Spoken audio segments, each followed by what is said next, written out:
ചോദ്യം വളരെ പേഴ്സണലാണ്. ഒരു വാക്ക് ഉപയോഗിച്ചു, ബിസിനസ്സിൽ ദൈവത്തെ പാർട്ട്ണറാക്കുക എന്നുള്ളത്. അത് വളരെ വാലിഡായ ഒരു കാര്യമാണ്. കാരണം എൻ്റെ സ്റ്റാഫ് എൻ്റെ പാർട്ട്ണറാണ്, എൻ്റെ സ്റ്റാഫിൻ്റെ ഉമ്മമാർ എൻ്റെ പാർട്ട്ണറാണ്.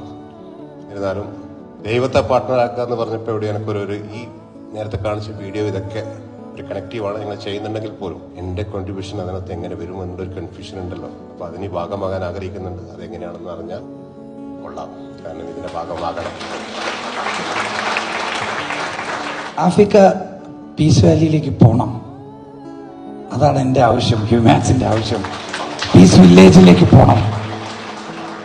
അവിടെ പോയിട്ട് ഇറങ്ങുമ്പോൾ ആഫ്രിക്ക ചോദിച്ച ചോദ്യത്തിന് ആഫ്രിക്കക്ക് ഉത്തരം ഉറപ്പായിട്ട് കിട്ടും.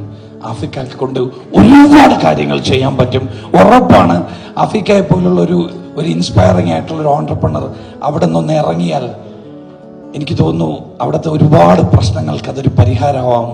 ദൈവം ആഫ്രിക്കയുടെ കമ്പനിയിൽ പാർട്ണർഷിപ്പ് ചെയ്യുകയും ചെയ്യുമെന്നൊരു ഉറപ്പ് തരികയാണ്. ഓൾഡ് ഏജ് ഹോം കൊണ്ടുവന്ന സമയത്ത് one experience that I got is that നമ്മളവിടെ പോകുമ്പോൾ ഒരുപാട് അമ്മമാർ നമ്മളെ ചേർത്ത് പിടിക്കുന്ന സമയത്ത് അവർ നമ്മളെടുത്ത് പറയും, മക്കളെ, നമ്മുടെ മക്കൾ എന്തായാലും വരണില്ല, നിങ്ങളെങ്കിലും ഇവിടെ വരുന്നുണ്ടല്ലോ, എത്ര സമയം നിങ്ങൾ ഇവിടെ ഉണ്ടാകും. B someone who shows that humanity. ഇപ്പൊ പോലും നമ്മൾ ട്രാവൽ ചെയ്യുമ്പോൾ റിയാസ് എന്നോട് എപ്പോഴും പറയുന്നതാണ്, we have only one purpose, show the humanity to the people.